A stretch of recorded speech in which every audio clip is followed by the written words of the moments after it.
The first thing Darth Vader heard was not the iron pulse of a Star Destroyer. It was rain. It fell softly through leaves, dripping from broad green canopies and striking the black dome of his helmet with tiny, patient taps. The sound was wrong. The air was wrong. There was no sterile chill of an Imperial bridge, no low murmur of officers, no electric hum of command consoles, no fear burning behind disciplined silence. There was only a forest. Vader stood motionless beneath the Naboo trees, his black armor streaked with water, his cape heavy with damp. His respirator answered the rain with its own slow rhythm, a mechanical breath that seemed far too loud in a world so alive. He remembered fire. He remembered the bridge of the Executor shuddering around him, a pursuit through hyperspace, the Millennium Falcon fleeing, officers speaking quickly. Then a flash, not from any weapon he knew, but from the Force itself, white and endless and merciless. It had opened beneath him like a wound in reality. And then this. His gloved hand closed around the hilt at his belt. His lightsaber remained with him. The Force remained with him too, though it felt strange, as if the galaxy had been turned backward while he slept. Vader reached outward. At first he felt only the forest, the small bright sparks of animals, the deep pulse of root and river, the distant unease of a city under occupation. Then he felt the city itself. Theed. The name struck him harder than any blaster bolt. Naboo. For a moment, the forest vanished behind memory. A younger self laughing beside a queen who had not yet become his wife. Sunlight on palace stone. A lake retreat with soft curtains moving in the wind. A funeral. A grave. A grief so deep it had become the foundation of an empire. His hand trembled. The suit corrected the movement almost instantly, servos whispering beneath black plating, forcing his body back into the stillness expected of Darth Vader. But the Force felt the tremor. It opened around him, and through it came the impossible.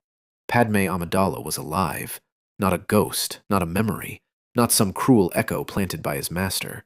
Alive, young, afraid, determined, surrounded by danger inside the palace of Theed. Vader took a step forward, and the ground cracked under his boot. He knew this time. He knew this day. The Trade Federation had occupied Naboo. Queen Amidala had been trapped, forced toward a treaty that would make invasion legal.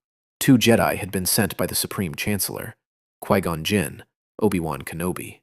Anakin Skywalker was not yet here. The child who would one day become Vader still lived on Tatooine, nameless to the galaxy, a slave beneath twin suns, dreaming of stars. Vader's breathing grew louder. If this was a vision, it was flawless. If it was a trap, it was the cruelest Sidious had ever made. If it was real, then the Force had placed him at the beginning of everything. He could leave. He could find a ship, return to the shadows, locate Sidious, and strike before the old serpent ever wore the mask of Emperor. He could seize power early. He could crush the Jedi before they suspected what he was. He could save Padmé by owning the future before it happened. The thought came easily. Too easily. Vader turned his helmet toward Theed. No. That path was familiar. He had followed it before, step after step, believing every murder was necessity, every betrayal a sacrifice, every scream the price of saving her. It had ended with her dead. The rain slid down his mask like tears. "I will not fail you again," he said. The words vanished into the forest. Beyond the trees, battle droids marched across the green fields of Naboo, their tan bodies moving in stiff columns beside armored tanks. The Federation had already closed its hand around the planet. Theed's citizens hid in their homes. Palace guards lay stunned or imprisoned. Queen Amidala remained alive only because Nute Gunray needed her signature. Vader moved. He did not run. He did not need to. He descended from the forest ridge like judgment given form. Battle droids at the edge of the patrol turned their long heads at the sound of his breathing. "Halt," one said. "Identify your—" The Force folded around Vader's hand. The droid crumpled inward, metal neck twisting until its head snapped free. Another raised its blaster. Vader's saber ignited with a crimson shriek, casting red light across wet grass. The patrol lasted less than a minute. Blaster bolts returned to their owners. Droids fell in pieces.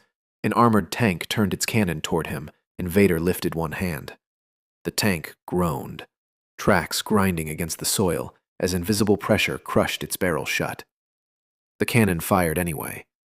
The trapped shot detonated inside the vehicle, tearing it open in a bloom of orange fire. Vader walked through the smoke, untouched. By the time he reached the outer streets of Theed, alarms had begun to wail.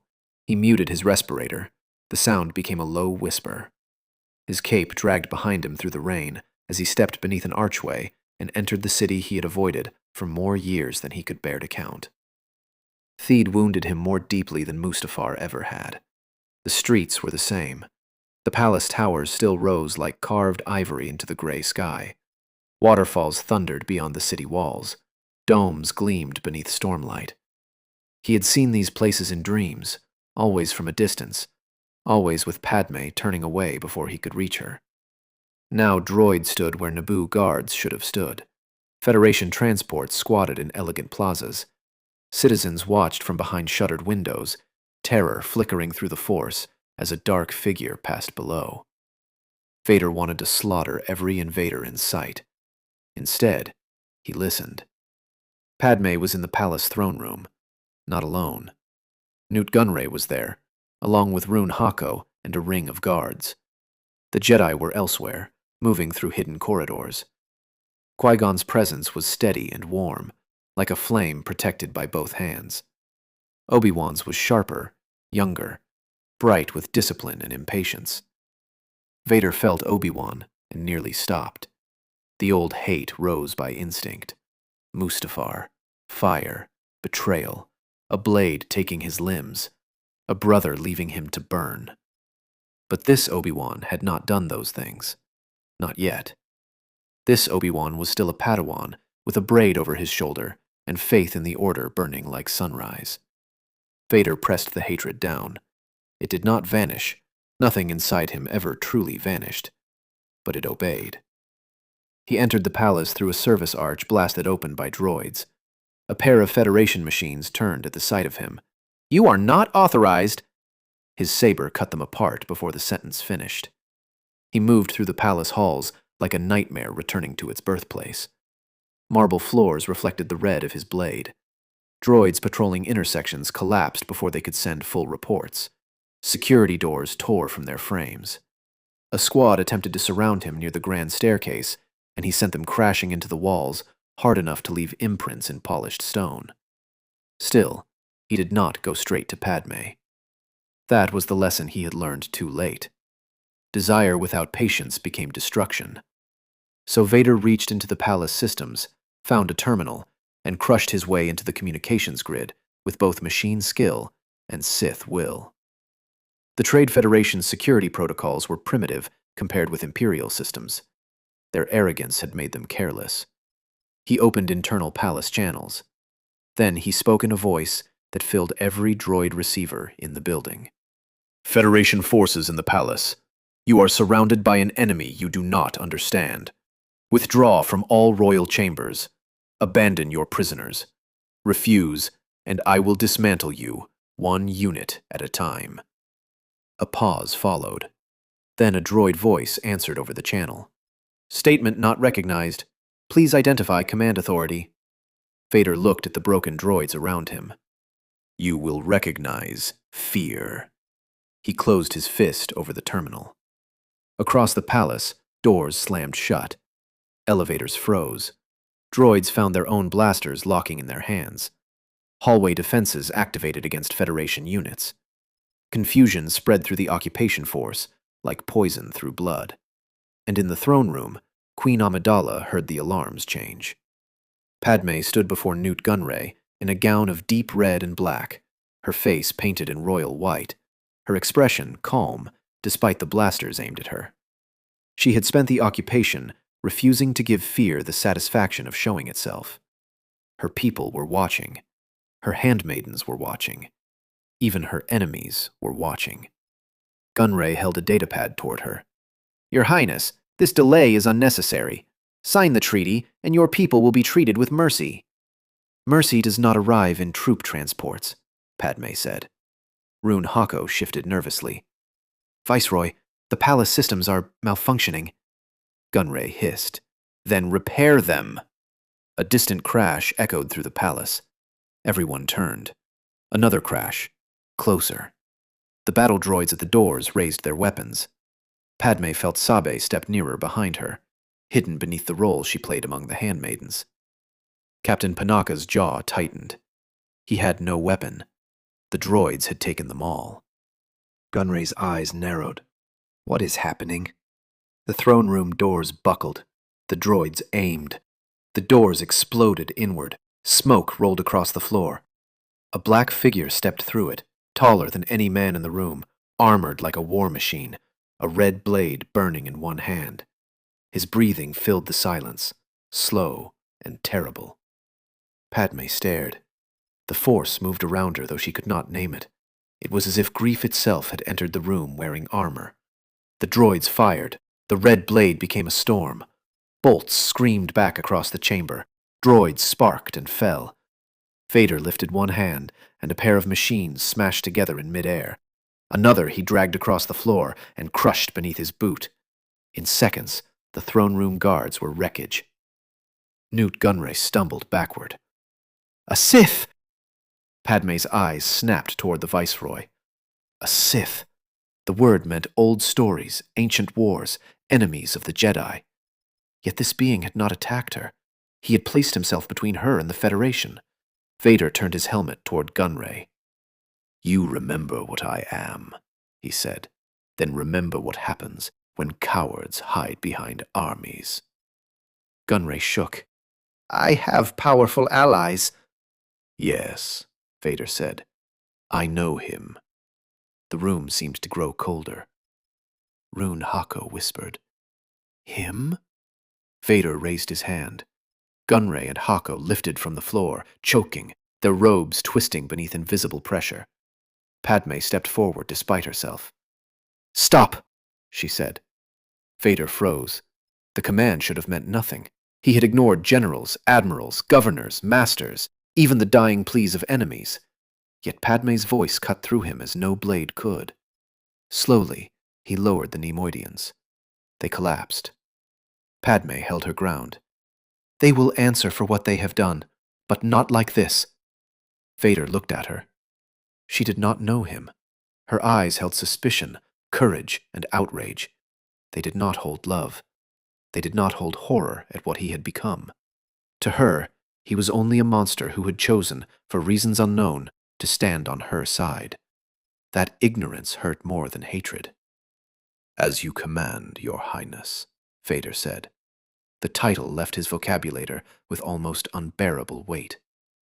Captain Panaka moved protectively beside the Queen. Who are you? Vader extinguished his saber. No one you should trust. Qui-Gon Jinn arrived with Obi-Wan seconds later, both Jedi entering through a side passage with lightsabers ready. They stopped at the sight of Vader. Qui-Gon's blue blade remained steady. Obi-Wan's did not. Vader turned. For a heartbeat, the throne room held every ghost of his life.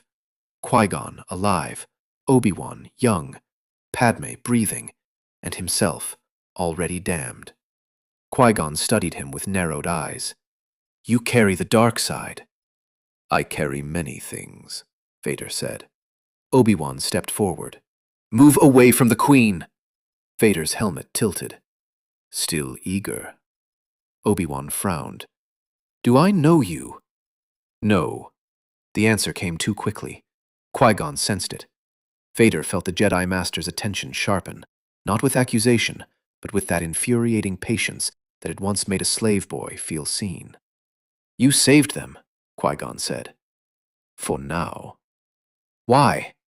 Vader looked back at Padmé. Because I destroyed her. Because I loved her badly enough to become a curse. Because the galaxy bent around this woman once, and I broke it trying to hold her. What he said was, the Federation serves a master who will devour the Republic if left unchecked. Padmé's face hardened. Who? Vader turned his gaze toward the palace windows, toward the sky where ships blockaded Naboo and messages struggled to escape. A senator. Silence fell. Padmé's eyes widened only slightly, but Vader knew her expressions better than any language. Shock, rejection, calculation. Senator Palpatine? She asked. The name struck the room like a hidden blade. Qui-Gon did not dismiss it. That alone proved why he had always been dangerous to Sidious. He listened to the Force more than to politics. Obi-Wan did dismiss it. That is a serious accusation. It is the beginning of one, Vader replied. He is called Darth Sidious. Newt Gunray made a strangled sound. Everyone heard it. Padmé turned slowly toward him. Viceroy? Gunray's fear betrayed more than confession could have. Vader stepped closer. Your ally promised you Naboo. He promised the Senate would be too slow, the courts too tangled, the Queen too isolated. He told you this invasion would be the first move in a game only he understood. Gunray trembled. I do not know that name. Vader extended a hand, and the datapad flew from Gunray's robes into his palm. He crushed the outer lock and projected the hidden transmission logs into the air. Most were scrambled, but the black-robed holographic image flickered clearly enough. The hood concealed the face. Vader did not need to see it. Padmé stared at the image of Darth Sidious. Qui-Gon lowered his saber, though not his guard. We need to reach the Senate. No, Vader said. Padmé turned on him. No! If you flee now and appeal to the Senate, Palpatine wins. He will use your desperation to rise higher. He will turn sympathy into power. That is his design. The Queen's eyes flashed. You speak as if this has already happened. Vader said nothing. Qui-Gon heard the silence. Obi-Wan did too. Padmé studied the black mask. What are you? A warning. The palace shook as distant explosions sounded. Federation Command had realized something was wrong. More droids were converging on the throne room. Captain Panaka moved toward the fallen droids, searching for usable weapons. Sabe and the handmaidens gathered close around the Queen. Qui-Gon made a decision. Your Highness, we must relocate. Padmé kept looking at Vader. And him? Obi-Wan's answer was immediate. He cannot come with us. Vader almost laughed. The sound would have been terrible. Qui-Gon looked at him for a long moment. If he wanted us dead, Padawan, we would be dead. Obi-Wan did not like that answer. Neither did Vader. Padmé lifted her chin. You will help my people? Yes. You will obey my command while doing so? The throne room seemed to hold its breath. Vader, who had knelt only to Sidious and hatred, bowed his helmet. Yes, Your Highness. Padmé did not smile. Then walk with us. They moved through the palace with Vader at the rear, a shadow guarding the very people who feared him. Naboo guards were freed along the way. Some nearly fired at him before Panaka snapped orders. Handmaidens whispered behind painted lips. Obi-Wan watched Vader as if expecting fangs beneath the mask. Qui-Gon watched as if expecting a wound. Vader preferred Obi-Wan's suspicion. It was easier than compassion. At the hangar, Federation droids had formed a barricade. Pilots and guards crouched behind pillars with stolen blasters, pinned down by heavy fire. Naboo starfighters gleamed in their berths, useless while the shield doors remained sealed. Padmé stepped forward. We need those ships. I will open the way, Vader said. Qui-Gon caught his arm. The simple touch sent a shock through Vader. No one touched him without fear. No one touched him without permission. Qui-Gon did not remove his hand. There is anger in you enough to drown this city. Vader looked down at him. You have no idea. Perhaps not. But I know this. If you go into that fire only as anger, you will become the danger you claim to oppose. Vader's fingers curled. Once, long ago, this man had placed a hand on a slave child's shoulder and offered him freedom. Qui-Gon had seen worth where others saw property. He had believed in Anakin Skywalker before the Jedi Council feared him. And then he had died. Vader pulled his arm free. Then watch carefully, Master Jinn. He stepped into the open. Droids turned their weapons on him. Vader did not charge. He raised both hands. The blaster fire stopped in midair. Red and green bolts hung around him like trapped insects, trembling in the grip of the Force. The hangar fell silent except for his breathing. Then Vader swept his arms outward, and every suspended bolt shot back. The barricade shattered. He advanced. His saber did not dance as Anakin's once had. It moved with brutal economy. Every stroke ended something. A droid cut in half, a rifle severed, a command unit impaled and thrown aside. Yet he did not strike the fleeing technicians caught behind the line. He did not collapse the ceiling. He did not unleash the full storm within him. Qui-Gon noticed. So did Padmé. When the last droid fell, Vader turned toward the shield controls and tore the sealed mechanism open. Sparks showered over his gloves. The hangar doors rumbled apart, revealing the gray Naboo sky. Rick Ollier rushed to a starfighter.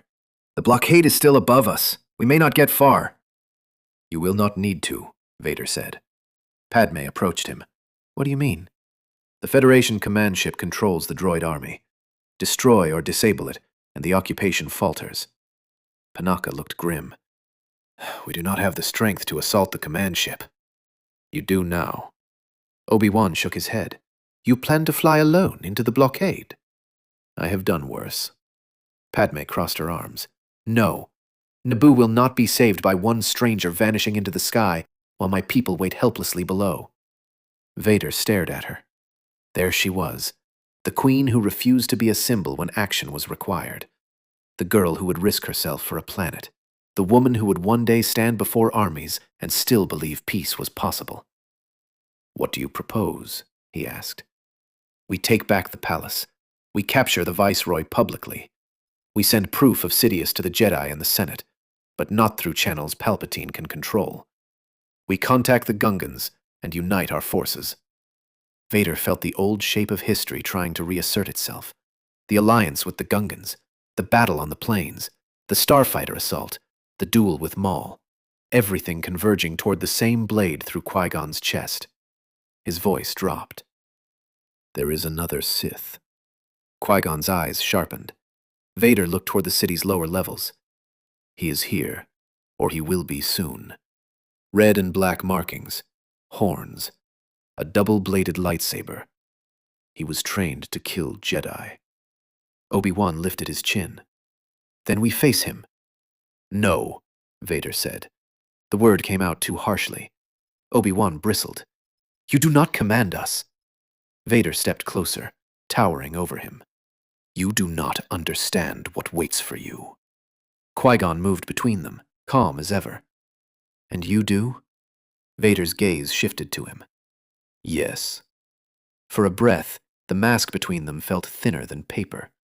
Qui-Gon's expression softened, with a realization he could not yet explain. "Then perhaps the Force brought you here not to prevent all pain, but to choose what you do with the pain you already carry." Vader hated him for that. He hated him because it sounded like mercy. The group departed Theed through waterways beneath the palace, slipping away in transports, while Vader remained at the edge of the city to mislead the droid patrols. Padmé insisted on returning for him. Vader refused. Qui-Gon supported the refusal, though he promised the Queen they would meet again at the sacred place. The Gungan city beneath the lake shimmered like a dream Vader barely remembered from childhood. He did not go inside at first. His armor was too heavy, his presence too alarming, and his patience with Gungan politics too thin. So he waited at the edge of the bubble city, watching fish larger than starfighters drift through blue darkness. Jar Jar Binks found him there. The Gungan approached with exaggerated caution, long ears floating slightly in the water-filtered gravity.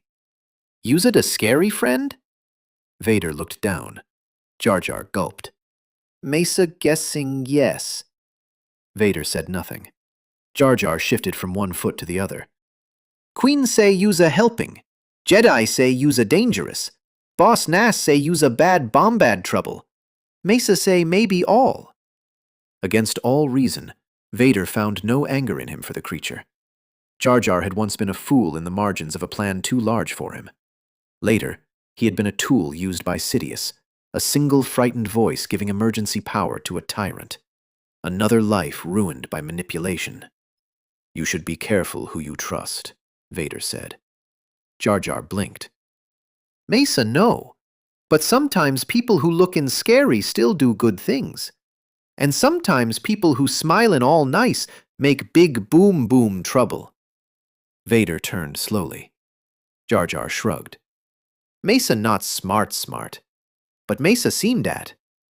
For a long moment, Vader only stared. Then, deep inside the mask, Anakin Skywalker almost smiled. Perhaps you are smarter than history believes, Vader said. Jar Jar's ears lifted. History? Never mind. The alliance was formed. Boss Nass agreed to draw the droid army away from Theed, while Padmé led a strike team into the palace.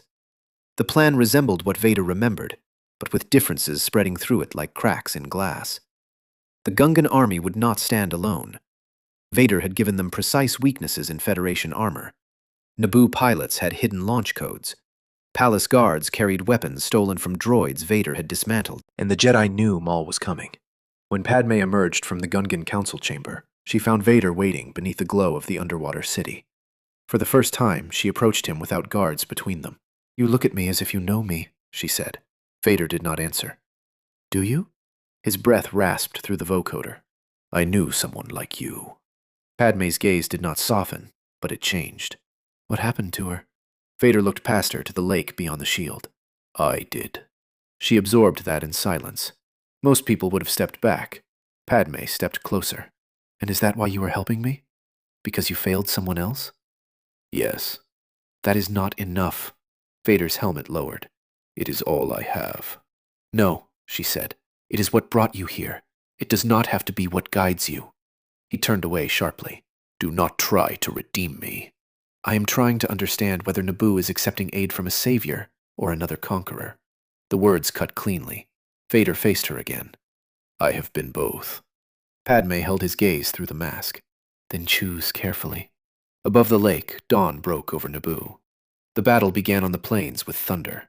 Gungan shields shimmered beneath a gray-gold sky as Federation tanks rolled forward. Energy balls burst against armor. Droids marched in endless lines. Boss Nass's warriors shouted and hurled their weapons with wild courage, but this time the army was ready for the machine's patterns. Shield gaps opened and closed at Vader's instruction. Heavy beasts pulled mobile traps into the mud. Federation tanks sank where the ground had been weakened overnight. Still, the droid army was vast.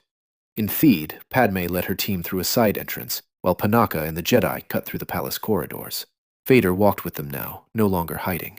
The time for shadows had ended. Every droid in the palace became an obstacle briefly, and wreckage permanently. At the generator complex, the air changed. Vader felt Maul before he saw him. Rage, discipline, hunger. A weapon shaped like a living wound. Maul stepped from the far end of the chamber, black robes falling around him, yellow eyes fixed on the Jedi. His red and black face twisted with anticipation. Qui-Gon ignited his blade.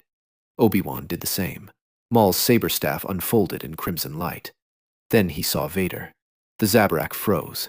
It was slight, almost nothing, but Vader saw it. Maul felt the dark side in him and did not understand why it towered so high, why it tasted of Sidious yet not like Sidious, why it carried the weight of decades that had not happened. You are not my master, Maul said. No, Vader replied. I am what remains after he is done using you. Maul snarled and attacked. The clash shook the chamber. Qui-Gon and Obi-Wan moved to engage, but Vader reached the Sith first. Red met red with a scream that echoed through the generator shafts. Maul was fast, faster than most Jedi Vader had killed, a blur of acrobatics and fury. His double blade spun toward Vader's neck, knees, chest. Vader gave ground only once. Then he stopped Maul's weapon with one hand, wrapped around the center hilt. The blade burned inches from his armor. Maul's eyes widened. Vader drove a fist into his chest and sent him skidding across the floor. Obi-Wan stared. Qui-Gon did not waste the opening. He moved with fluid strength, blue blade pressing Maul from the side. Obi-Wan joined, disciplined and fierce. For the first time in his life, Maul faced not two Jedi, but two Jedi and a future Sith Lord, who knew every lesson Sidious had buried in his apprentice's bones. Maul adapted quickly. Rage became focus. He separated the fighters with sweeping strikes, kicked Obi-Wan against a railing, and drove Qui-Gon toward the ray shields. Vader felt the pattern forming, history seeking its old wound. No. The ray shields activated. Qui-Gon stood on one side, Maul on another. Vader and Obi-Wan were trapped behind the next barrier. Vader looked at Qui-Gon. Qui-Gon knelt, centering himself, just as he had before. Maul paced like a caged predator. Obi-Wan gripped his saber, fear hidden beneath training. Vader felt the young man's attachment to his master. He felt the future agony waiting to be born. The shield dropped. Maul lunged, but Vader did not wait for his own barrier. He thrust both hands forward and tore the ray shield emitters from the walls. Energy screamed. Sparks exploded. The barriers died. Vader crossed the distance like a falling star. Maul's strike meant for Qui-Gon met Vader's crimson blade instead. Qui-Gon pivoted, not away, but in, and his blue saber cut across Maul's weapon, splitting the staff into two separate blades. Obi-Wan came from the other side, forcing Maul backward. For the first time, Maul looked uncertain. Vader felt Sidious through him. Not present, not fully, but watching through the bond between master and apprentice. Good. Tell him, Vader growled, pressing Maul back toward the pit. Tell Sidious that the future has teeth. Maul screamed and unleashed everything. He struck Qui-Gon's shoulder with a glancing blow. He kicked Obi-Wan hard enough to knock him down. He hurled a broken blade at Vader with the Force and leapt for the higher platform. Vader caught him mid-air. The Force closed around Maul like a fist. Vader could crush him. He wanted to. Maul had killed Qui-Gon in another life. Maul had helped begin the fall. Maul had been one more blade in Sidious's hand. Vader's fingers tightened. Maul choked. "Vader!" Qui-Gon shouted. The name had not been given, yet Qui-Gon spoke it as if the Force had whispered it to him. Vader held Maul suspended above the pit. Kill him. End it. One less monster. One less ghost. Padmé's voice returned to him. Choose carefully. Vader hurled Maul against the floor instead, hard enough to break bone, not enough to kill. Qui-Gon and Obi-Wan moved together, sabers crossed at Maul's throat. The Sith apprentice went still, hatred burning in his eyes. Vader stepped close. Live with failure. In orbit, Naboo starfighters swarmed the Federation command ship. This time, the assault was not desperate chance. Vader had given Rick Ollier the ship's structural weaknesses, the likely location of the control core, and the timing of shield rotations. The young slave from Tatooine was not there to stumble into destiny. Anakin Skywalker remained beneath desert suns, unaware that the sky above him had changed. A Naboo pilot fired the shot that crippled the core. The command ship erupted from within. Across Naboo, battle droids froze and collapsed. On the plains, Gungans cheered beneath flickering shields. In Theed, citizens emerged from hiding. Federation officers surrendered as palace guards reclaimed the throne room. Newt Gunray and Rune Hako were dragged before Queen Amidala in binders. Their invasion ended not by treaty, but by proof. Padmé stood in the throne room once more. This time, Vader stood beside the Jedi. The image should have been impossible. A Sith Lord at the Queen's right hand. Qui-Gon alive. Obi-Wan, watching him with suspicion, sharpened by reluctant respect. Maul imprisoned beneath layers of containment, wounded but breathing. The Federation defeated, Naboo free, and Palpatine exposed. Not fully. Not yet. Sidious had survived by never placing all his secrets in one hand. But Gunray's fear, the transmission logs, Maul's existence, and Vader's testimony formed a blade aimed straight at the senator from Naboo. Padmé sent the evidence through channels Vader suggested and Qui-Gon verified, bypassing Palpatine's allies. The Jedi Council received it. So did select members of the Senate. So did the office of the Supreme Chancellor. By the time Palpatine tried to shape the narrative, the story had already escaped him. A Sith had engineered Naboo's suffering. A senator was under suspicion. The Jedi had captured a Sith apprentice. The Republic trembled. That evening, as Theed rang with cautious celebration, Vader stood alone in the palace gardens. He had not attended the victory ceremony. He could not bear it. He watched from the shadows as Boss Nass raised a glowing orb of peace before Padmé, as Gungans and Naboo cheered together, as Qui-Gon stood alive beside Obi-Wan. The galaxy had shifted. But Vader did not feel saved. He felt emptied. Footsteps approached. He knew them before they reached him. Padmé stopped beside the garden fountain, no longer in the heaviest royal gown, but still dressed as queen, her face cleaned of ceremonial paint. She looked younger like this. Not weaker. Never weaker. Only more human. "You disappeared," she said. "I am not suited to celebrations." "No," she said. "I imagine not." Silence settled between them. Water moved over stone. The city breathed in relief. Padmé looked toward the stars. "The Jedi say you may be from the future." Vader did not move. "Qui-Gon says the Force around you is wounded by things that have not happened here." She turned to him. "Is it true?" Vader's answer came after a long, mechanical breath. "Yes." Padmé absorbed it. "And in that future, we knew each other." "Yes." "Were we enemies?" The question almost broke him. "No." Padmé's eyes searched the mask. "Friends?" Vader looked away. The garden seemed to blur, though his lenses remained clear. "I loved you," he said. The words were bare. No title, no defense, no demand. Padmé went very still. Vader continued because stopping would be cowardice. "And I destroyed everything that love should have protected. I feared losing you. I believed power could prevent it. I trusted Sidious. I betrayed the Jedi. I served an empire. I hunted those who resisted it. I became the thing children feared in the dark." Padmé's face lost color. Vader forced himself to finish. "You died, believing there was still good in me." The fountain whispered between them. Padmé took a slow step back. He did not blame her. He expected more. Horror, anger, a call for guards, a command for the Jedi. Instead, she asked, "Was I happy?" Vader had no armor against that. He remembered her on Naboo, on Coruscant, on Geonosis, in secret apartments, in stolen moments between war reports. He remembered laughter shadowed by fear, tenderness poisoned by lies, her hand against his cheek before the mask, her eyes on Mustafar full of disbelief. "No," he said. "Not at the end." Padmé closed her eyes.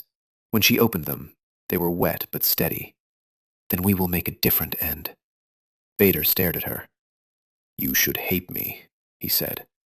"I do not know you well enough to hate you," she answered. "And I will not excuse what you say you have done. But today, you helped save my people. Today, you chose restraint when killing would have been easier. That does not erase your future. It does not make you innocent. It means you are not finished choosing." Vader turned fully toward her. For years, he had knelt before a master who used hope as a chain. He had crushed worlds because he believed nothing else remained. He had told himself Anakin Skywalker was dead because living with Anakin's guilt was impossible. Now, a queen who owed him nothing stood beneath Naboo starlight and offered neither forgiveness nor condemnation, only responsibility. "What would you have me do?" he asked. "Tell the truth," Padmé said. "All of it. To the Jedi, to the Senate, to anyone who can stop Sidious. Then find the boy you used to be before he becomes you." Vader flinched. Padmé noticed. "He is alive?" "Yes." "Where?" The old instinct rose again. Protect by possession. Hide the child. Control the outcome. Shape Anakin into something stronger, something immune to loss, something that would never kneel. Vader saw the trap. "Tatooine," he said. "He is a slave." Padmé's expression hardened with immediate outrage. Not pity. Action. "Then we free him." The words were simple. They were also impossible. Vader looked at the palace, the city, the altered future. "The Jedi will fear what he may become." "Then they should help him become someone else." "You do not understand the Council." "No," Padmé said.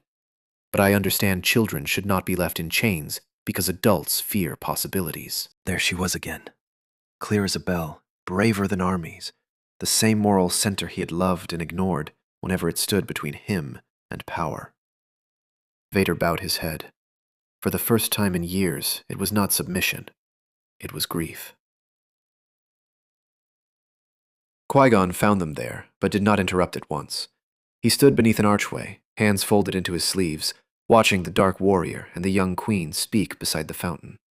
When Padmé finally left, she passed the Jedi Master, with a look that carried command. "Do not let him vanish," she said. Qui-Gon inclined his head. "I had no intention of doing so." Vader remained by the fountain. Qui-Gon approached. "She sees clearly. She always did. You loved her." Vader's hands closed. "Yes, and the boy on Tatooine is you." Vader said nothing. Qui-Gon stepped beside him. "I suspected when I felt your presence near hers. The bond is strange, not formed here, yet powerful. Your anger moves around her, like a storm around a candle." Vader almost mocked him. Almost. Instead, he asked, "What will you do? Help the boy? The Council may forbid it. Then I will be very disappointed in them." The answer was so Qui-Gon that Vader felt the ancient ache of a life stolen before it began. "You died," Vader said. Qui-Gon looked at him gently. "Did I? In my future, Maul killed you. Obi-Wan trained me. He tried. I failed him. Perhaps many failed you." Vader's voice turned cold. "Do not absolve me." "I am not. I am reminding you that truth is larger than guilt." Qui-Gon looked toward the stars. "The dark side teaches that pain must become power, or it is wasted. The light teaches something harder. Pain can become wisdom, if we allow it to stop demanding blood." Vader's breathing filled the garden. "I do not know how to be anything else." "Then begin by not leaving." A bitter laugh almost escaped him. "You would keep a Sith in Theed." "I would keep a wounded man where he can do less harm and more good." "You are a fool." "So I have been told." Vader looked at him, and for a moment he saw the path that should have been. Qui-Gon on Tatooine. Qui-Gon before the Council. Qui-Gon teaching Anakin, not as a weapon, not as a prophecy, but as a boy. Perhaps it would not have saved everything. Perhaps Sidious would still have found ways to poison the galaxy. But perhaps not. The next morning, Vader stood before a secure holotransmitter in the palace, flanked by Qui-Gon, Obi-Wan, Padmé, and Captain Panaka.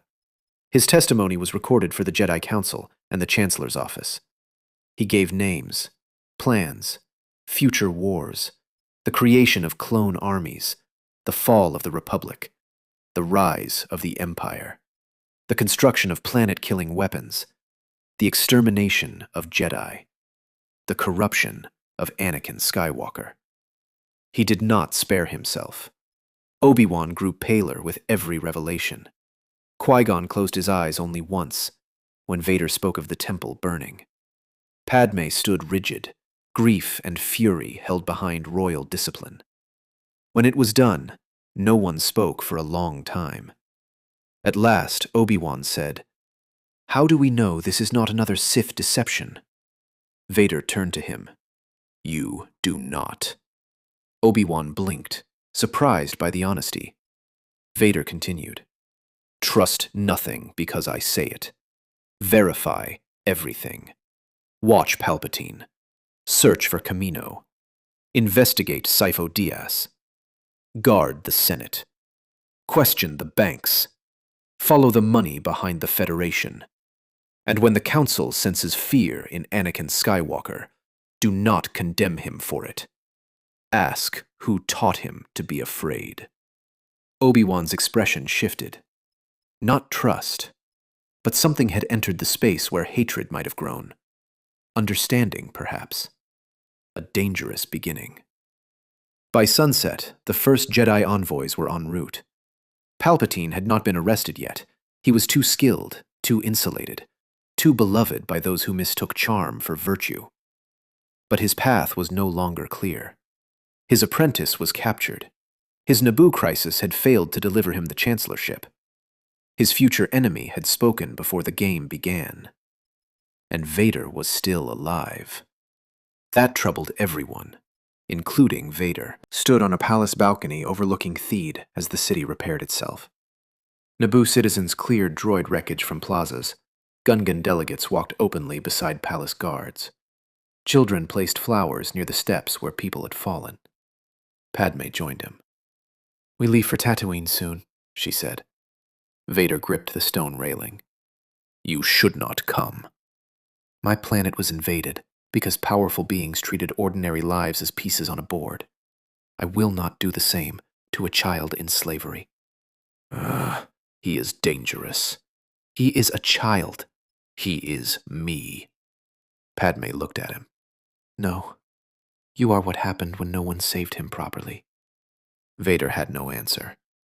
The wind moved across the balcony, carrying the scent of rain and flowers. Naboo lived. Not untouched, not innocent, but alive. For most of his existence, Vader had believed the past was a locked tomb. He had knelt before it, raged at it, built monuments of death around it. Now the tomb stood open, and inside was not peace, but work. Terrible work. Necessary work. Padmé turned to leave, then stopped. "What should we call you?" The question was small and enormous. Darth Vader was a name of terror. Anakin Skywalker was a name he had no right to reclaim. The galaxy would need to know him as something, but names had power, and he feared every one of his. "I do not know," he said. Padmé considered him. "Then until you do, Naboo will know you as the one who stood between us and the Federation." "That is not a name." "No," she said. "It is a start." After she left, Vader remained on the balcony until the stars emerged. Somewhere beyond them, Tatooine turned beneath its suns. A boy dreamed of freedom, unaware that a queen, 2 Jedi, and a monster were coming for him. Somewhere deeper in the dark, Sidious adjusted his plans. The war was not over. It had barely begun. The Sith would not fall because one battle changed. The Republic would not heal because one truth had been spoken. The Jedi would not suddenly become wise, nor would Vader become good because Padmé had looked at him without hatred. But Naboo was free. Qui-Gon lived. Maul had failed. Palpatine had been named. And Darth Vader, who had once helped bury the galaxy beneath fear, had made a different choice on the world where Anakin Skywalker first learned what courage looked like. He looked down at his black gloves. For years, these hands had only taken.